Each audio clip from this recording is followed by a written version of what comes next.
സിപിഎമ്മിനെതിരെ പാലക്കാട്ട് വിമതരുടെ സംയുക്ത നീക്കം. പാർട്ടി രൂപീകരിച്ചേക്കും. കൊഴിഞ്ഞാമ്പാറ മോഡൽ പരീക്ഷിക്കാൻ ശശി സുരേഷ് വിഭാഗം.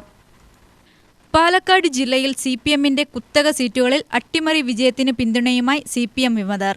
മുൻ എംഎൽഎ പി.കെ. ശശിയുടെ നേതൃത്വത്തിൽ നീക്കം ആരംഭിച്ചതായാണ് വിവരം.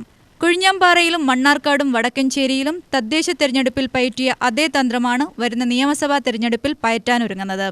കഴിഞ്ഞ ദിവസം ചേർന്ന UDF ജില്ലാ യോഗത്തിൽ ഇതു സംബന്ധിച്ച് ചർച്ചയുണ്ടായി. ശശി വിഭാഗത്തെ പരോക്ഷമായി കൂടെ നിർത്താനാണ് കോൺഗ്രസ് ലീഗ് ശ്രമം. കൊഴിഞ്ഞാമ്പാറയിൽ സിപിഎമ്മിനെതിരെ വിജയം നേടിയ ഇന്ത്യ സഖ്യ മാതൃക പല മണ്ഡലങ്ങളിലും പരീക്ഷിക്കാനാണ് തന്ത്രം. പ്രതിപക്ഷ നേതാവിന്റെ അറിവോടെയാണ് നീക്കമെന്നാണ് സൂചന. 17-ന് പാലക്കാട്ടെത്തുന്ന VD സതീശൻ ഇതു സംബന്ധിച്ച് കൂടുതൽ ചർച്ചകൾ നടത്തും. VSന്റെ സഹചാരിയായിരുന്ന A. സുരേഷുമായി ആദ്യഘട്ട ചർച്ച പൂർത്തിയാക്കി.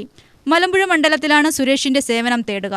മണ്ണാർക്കാട്, ഷൊർണൂർ, ഒറ്റപ്പാലം, നെന്മാറ മണ്ഡലങ്ങളിൽ ശശി വിഭാഗത്തിന്റെ സഹായം തേടാനാണ് നീക്കം. ജില്ലയിൽ നിലവിലെ UDFനുള്ള 2 സീറ്റെന്നത് 5-ലേക്കെങ്കിലും ഉയർത്തണമെന്നാണ് കോൺഗ്രസ് നിർദ്ദേശം. UTV news, Palakkad.